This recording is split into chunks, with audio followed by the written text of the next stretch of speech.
Hello everyone, welcome to my YouTube channel farmer researcher. तो आज है day 47 daily farmer MCQ dose series का, जिसमें हम डेली के 20 एमसीक्यू क्वेश्चन सॉल्व करते हैं, जो कि different previous year question papers and reference book से ले जाते हैं एंड सभी फार्मेसी रिलेटेड एग्जाम्स के लिए इंपॉर्टेंट होते हैं। तो चलिए स्टार्ट करते हैं आज के पहले क्वेश्चन से। तो पहला क्वेश्चन है, for knowing the presence of infection diseases which one of these blood examination is more significant. तो इन्फेक्शन डिजीजेज जो रहते हैं उनकी प्रेजेंस चेक करने के लिए किस टाइप की ब्लड एग्जामिनेशन जो है वो ज़्यादा सिग्निफिकेंट, ज़्यादा इंपॉर्टेंट रहती है।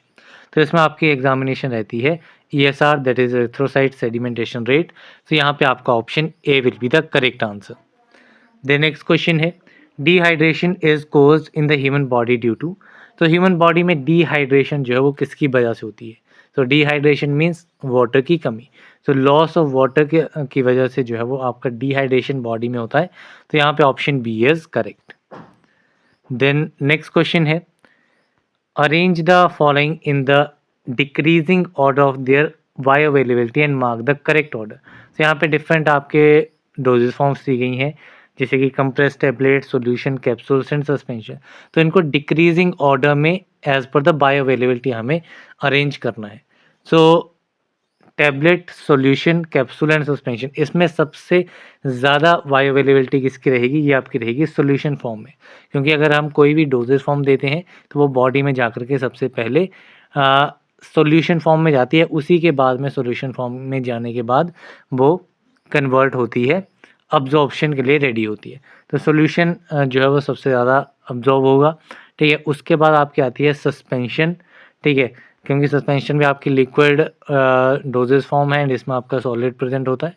देन इसके बाद आपकी आती है कैप्सूल्स। ठीक है, इससे थर्ड नंबर पे आएगी आपकी कैप्सूल एंड फोर्थ नंबर पे आएगी टैबलेट्स। टैबलेट्स जो है वो सबसे लेट आपकी जो है वो डिसइंटीग्रेट होगी, तो उसकी बायो अवेलेबिलिटी सबसे कम रहेगी। ठीक है, सबसे लेट होगी। सो यहाँ पे ऑर्डर क्या रहेगा, ऑर्डर आप देखेंगे तो ऑप्शन ए में दिया गया है solution, then suspension, capsule and then compress tablet की सबसे कम। सो यहाँ पे आपका option A will be the correct answer. Then next question है, which of the given options correctly depict the molecular formula of two butanol. तो two butanol का molecular formula correctly कौन से स्ट्रक्चर में डिपिक्ट हो रहा है। सो 2-ब्यूटेनॉल मीन्स 2 आपकी पोजीशन है जहाँ पे आपका ओल ग्रुप लगा है। ओल मीन्स अल्कोहल। ठीक है, अल्कोहल मीन्स OH ग्रुप लगा है सेकेंड पोजीशन पे एंड ब्यूट आपका रूट वर्ड रहता है। ठीक है, जो कि आपका डिफाइन करता है कि कितने number of carbon atoms present है। तो ब्यूट जो है वो आपका 4 कार्बन एटम्स के लिए यूज होता है। देन आपका एन लगा हुआ है, ANE रहता है, जो कि आपका ये रिप्रेजेंट करता है कि आपकी जो स्ट्रक्चर है उसमें कोई भी डबल बॉन्ड या फिर ट्रिपल बॉन्ड नहीं है, मीन्स सारी की सारी आपकी सिंगल बॉन्ड है। ठीक है, सैचुरेटेड कंपाउंड है। सो यहाँ पे इन सभी कंडीशंस को अगर आप देखेंगे तो जो नंबरिंग होती है चेन की, सबसे पहले आपको 4 कार्बन चेन देखनी है। तो यहाँ पे 3 है तो ये कैंसिल आउट हो जाएगा, यहाँ पे 3 है ये कैंसिल आउट हो जाएगा, यहाँ पे भी आपकी 4 है एंड यहाँ पे भी आपकी 4 है एंड ओल ग्रुप जो है वो OH group means alcohol group आपका सेकंड पोजीशन पे 1 2 3 एंड 4। यहाँ पे 1 2 3 एंड 4, तो सेकंड पोजीशन पे आपको अल्कोहल ग्रुप भी लग रहा है। ठीक है, तो ये भी मिल गया। अनसैचुरेशन भी सभी में है, बट इसमें एक कंडीशन आपकी ये देखने को मिलेगी कि इसमें यहाँ पे जो OH ग्रुप है एंड यहाँ पे OH ग्रुप है, इसके साथ ये जो कार्बन अटैच है। ठीक है, तो जो ऑप्शन नंबर सी में दिया गया है दिस कार्बन, तो ये कार्बन जो है सिर्फ 4 बॉन्ड बना सकता है। तो एक इसने यहाँ पे बना ली, एक यहाँ पे बना ली, थर्ड ये होगी एंड ये 2 हाइड्रोजन के साथ बना रहा है, जो कि पॉसिबल नहीं होगा। जबकि 4 स्ट्रक्चर में यहाँ पे 1 बॉन्ड है, 2 3 एंड 1 हाइड्रोजन के साथ 4। तो ये अपना परफेक्ट जो है वो करेक्टली डिपिक्ट करेगा 2-ब्यूटेनॉल स्ट्रक्चर को। तो यहाँ पे आपका करेक्ट आंसर क्या रहेगा, it will be option number D. Then next question है, hospital acquired infections are called. So hospital acquired infections को क्या कहा जाता है। So hospital acquired infections are known as nosocomial infection. तो यहाँ पे आपका option C is correct.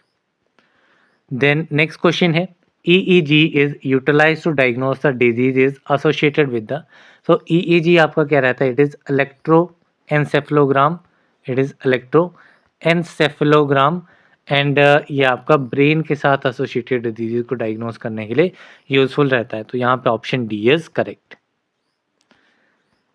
Then next question है, identify the diuretic which causes hyperuricemia, tend to raise serum calcium and also causes magnesium depletion. तो यहाँ पे हमें diuretic को आइडेंटिफाई करना है जो कि हाइपर यूरिसेमिया मीन्स यूरिक एसिड के लेवल को बढ़ा देता है एंड सीरम कैल्शियम को भी रेज करता है जिसकी वजह से मैग्नीशियम डिप्लीशन होती है।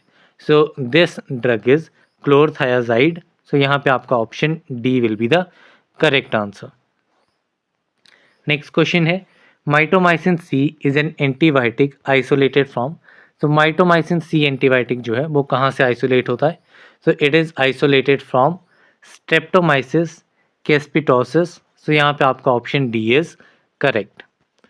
देन नेक्स्ट क्वेश्चन है, unless otherwise stated in the individual monograph of the pharmacopoeia in the disintegration test for enteric-coated tablets, first the dissolution is carried out in। So Indian pharmacopoeia के accordingly means जो pharmacopoeia में individual monograph दिए गए हैं उसमें जो disintegration test रहता है एंटेरी कोटेड टैबलेट्स के लिए, तो उसमें जो फर्स्ट डिसोल्यूशन जो है वो किस में कैरी आउट की जाती है? सो ये डिसोल्यूशन जो है वो आपकी की जाती है 0.1 मोलर हाइड्रोक्लोरिक एसिड में। तो यहाँ पे आपका option A will be the correct answer. Then next question है, how many normal vibration modes are possible in benzene. Benzene में कितने नॉर्मल वाइब्रेशन मोड्स जो हैं वो पॉसिबल रहते हैं? तो बेंजीन में आपके 30 वाइब्रेशन मोड्स जो हैं वो पॉसिबल होते हैं। So option D is correct. Then next question है, following are use to detect antibodies except this. तो इनमें से एंटीबॉडीज़ को डिटेक्ट करने के लिए कौन सा मेथड जो है वो यूज़फुल नहीं होगा? सो इसमें आपका कंप्लीमेंट फिक्सेशन यूज़फुल रहेगा, हेमग्लूटिनेशन इनहिबिशन यूज़फुल रहेगा, इनडायरेक्ट इम्यूनोफ्लोरेसेंस रहेगा, लेकिन कोगुलेस टेस्ट जो है वो इसमें यूज़फुल नहीं होता है। तो यहाँ पे option C is correct. Next question है, the particle size of stationary phase in HPLC is. So HPLC में स्टेशनरी फेज जो रहता है उसका पार्टिकल साइज जो है वो कितना होना चाहिए? So it's particle size should be 3 to 20 microns. So यहाँ पे आपका option C is the correct answer. Then next question है, the principle of Karl Fischer titration is based on. So Karl Fischer titration का principle जो है वो किसके ऊपर बेस्ड है? So it is based on the oxidation reduction between I2 and SO2। So यहाँ पे आपका option C will be the correct answer. Then next question है, निकोटिनिक एंटागोनिस्ट इज। सो इसमें से निकोटिनिक एंटागोनिस्ट ड्रग कौन सा है? तो nicotinic antagonist is suxamethonium. So यहाँ पे option C is correct. Next question है, which one of the following is not a barrier to communication. इनमें से बैरियर टू कम्युनिकेशन कौन सा नहीं है? So language is always a barrier to communication. किसी को एक लैंग्वेज आती है, किसी को वो सेम लैंग्वेज नहीं आती है, उसको डिफरेंट आती है, तो वो आपका लैंग्वेज बैरियर जो है वो कम्युनिकेशन बैरियर रहेगा। मल्टीपल ट्रांसमीटर्स होंगे तो भी वो आपका कम्युनिकेशन के लिए बैरियर बनेगा। पोल्यूशन जो है, पोल्यूशन आपका कम्युनिकेशन के लिए बैरियर नहीं रहेगा। नॉइस, अगर बहुत सारी नॉइस आ रही है तो आप एक दूसरे की बात नहीं क्लियरली सुन पाएंगे, तो वो भी आपका कम्युनिकेशन का बैरियर रहेगा। बट पोल्यूशन इसमें नहीं रहेगा, तो ऑप्शन सी जो है वो करेक्ट आंसर रहेगा। नेक्स्ट क्वेश्चन है, identify the mechanism of hammer mill. Hammer mill का मैकेनिज्म जो है वो हमें आइडेंटिफाई करना है। तो हैमर मिल जो है ये आपका इम्पैक्ट प्रिंसिपल पे काम करती है कि मीन्स आपका जो प्रोडक्ट मीन्स जो आपका सैंपल है जिसका साइज रिड्यूस करना है वो आपका स्टेशनरी रहेगा एंड एक मूविंग हैमर जो है वो आपका उसके ऊपर हाई स्पीड से जो है वो पंच करेगा ताकि वो साइज रिड्यूस हो जाए। तो यहाँ पे इम्पैक्ट इसका जो है प्रिंसिपल रहेगा। सो यहाँ पे option C is correct. Then next question है, what is the other name for vitamin B3। Vitamin B3 का अदर नाम क्या है? तो पेरिडॉक्सिन जो है, पेरिडॉक्सिन आपका क्या रहता है? It is vitamin B6। Riboflavin आपका विटामिन B2 रहता है।